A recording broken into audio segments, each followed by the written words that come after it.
السلام عليكم، مرحبا بكم معنا في قناة مريم وماريا. اليوم جبتكم نوكيت ديال جداد ساهلين ماهلين اقتصاديين حسن ما نشريوهم. جربوهم، كنصحكم تجربوا الطريقه ديالي طبعا التعديل ديالهم وردوا عليا كيفاش جاكم في لي كومونتير. نخليكم مع المقادير وطريقه التحضير للنوكيت ديال ديالنا هذا النهار.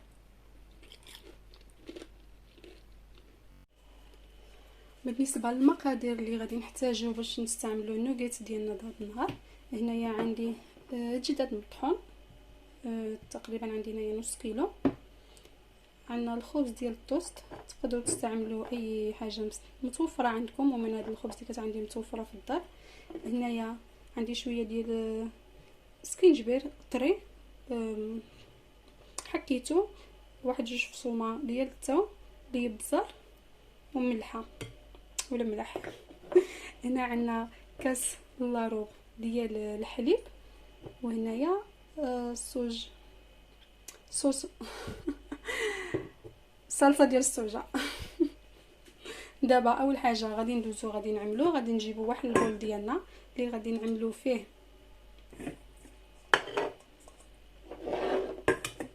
هاد الخبز هادي، وغادي نخويو عليها الحليب، غادي نستناو عليها تفزك واحد شويش، ونكملوا على الطريقه التحضير ديال النوغيت ديالنا. هنايا شبرت الخبز، عجنته مزيان غير بيدي، ما استعملت لا فورشيط لا حتى شي حاجه، غير بيدي. هنايا الحليب الدور ديالو كيرجعنا لي نوغيت ديالنا فتيين، كيجيو شي قاصحين ولا من داخل. الناس اللي عندهم ماكينه بغاو يطحنوا هادشي كامل في الماكينه ديالهم ولا مولينكس، يقدروا يشريو مثلا جداد غير طريفات صغارين ويطحنوهم. انا هنايا جبت كفته اصلا، يعني جداد هيداك طحنتو عند الجزار. دابا غادي نعملو ملاح سكينجبير ديالنا والثومه والابزار، وغادي نزيدو واحد ملعقه ديال السوجه،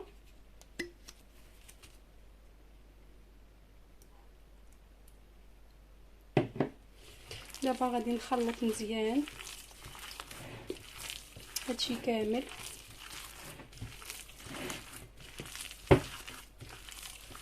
حتى يمتزج.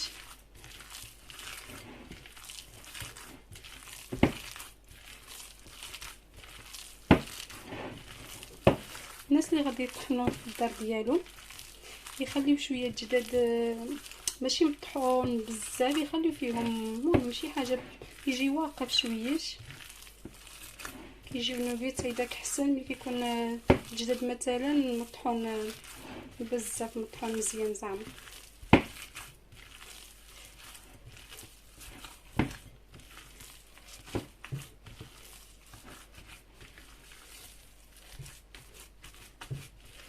هذا هو الخليط ديال النوغيت ديالنا واجد معنا. دابا غادي ندوزو نشكلوه.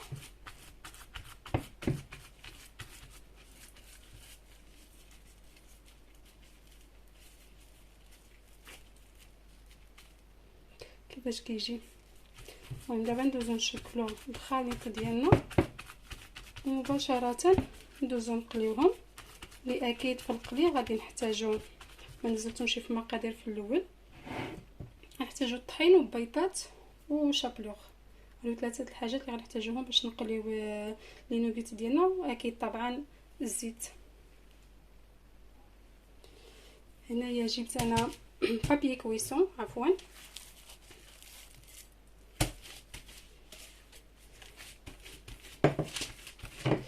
وغادي نطلق فيه لي نوغيت ديالنا بهذه الطريقه هذه. اصلا نتوما بالنسبه للتشكيل ديالو تشكلوهم كيف ما يجيكم، مهم ساهل بالنسبه لكم. هاد الطريقه هذه كنستعملها بزاف نبني، حيتاش رجع العيل عندي تبارك الله ما شاء الله نباتي ما كيبغيش ياكل اللحوم، يعني بهذه الطريقه كياكلها وما كيعرفش شنو كياكل.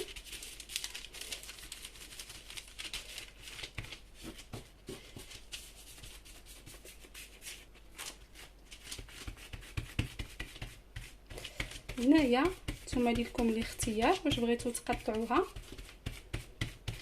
اولا تجيبوا مرشم وتقطعوها على شكل الاشكال اللي بغيتو ولا اللي متوفره عندكم في الدار.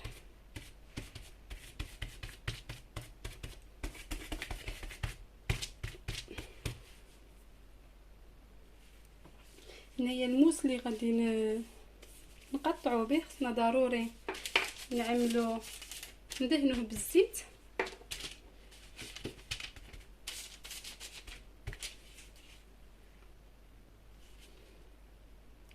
بالنسبه للحجم نتوما طبعا غادي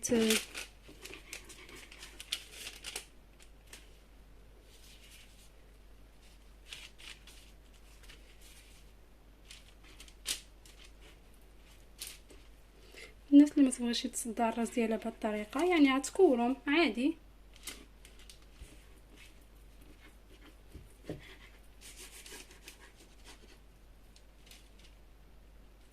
دابا مثلا هذه انا غادي نكورها نوريكم كيفاش غادي يجي.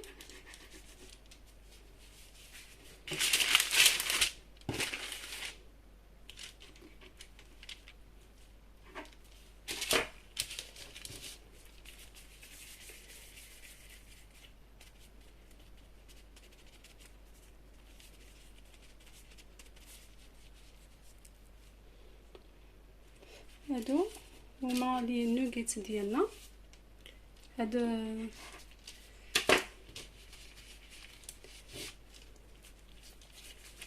ساهلين الصراحه، هما دغيا كيتكوروا معنا.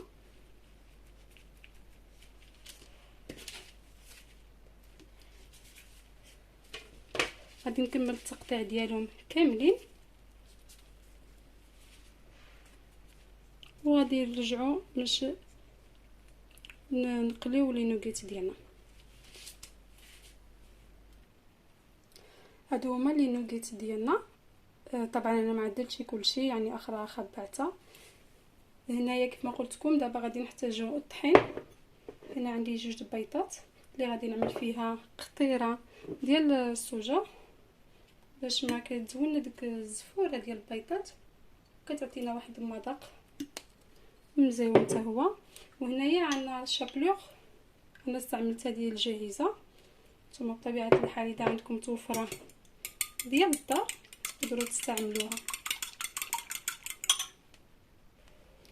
هنايا غادي نبقى نهز لي نوغيت ديالي، غادي نعملهم في الطحين بهذه الطريقه هذه.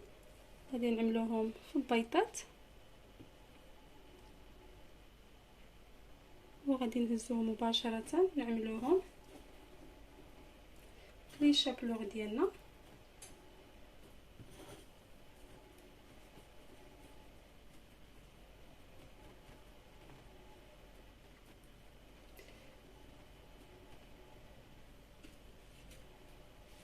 هادو هما لي نيغيت ديالنا هذا النهار. دابا غادي نساليو هادشي كامل وندوزو نقليوهم. هنايا عملنا الزيت في المقله، دابا ندوزو مباشره نقليو لي نوغيت ديالنا.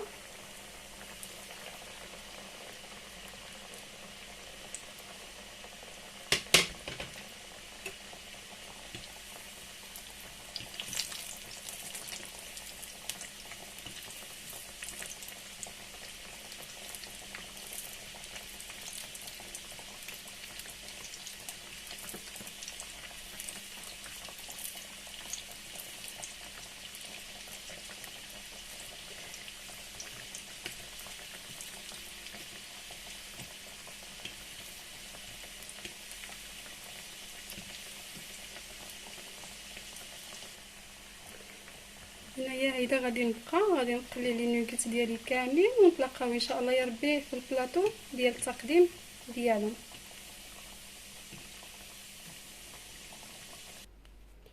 هذا هو الطبق النهائي ديالنا. هادو هما لي نوغيت الجداد اللي عدلنا، كيجيو بهذه الطريقه هذه كيف ما كتشوفوا معنا.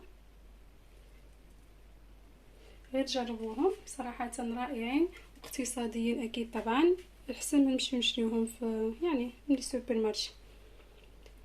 وصلنا لنهايه الفيديو ديالنا هذا النهار، نقول لكم شكرا بزاف على حسن تتبع الفيديوهات ديالنا، شكرا للدعم ديالكم. نتلاقاو ان شاء الله يا ربي في فيديو قادم، في امان الله، مع السلامه.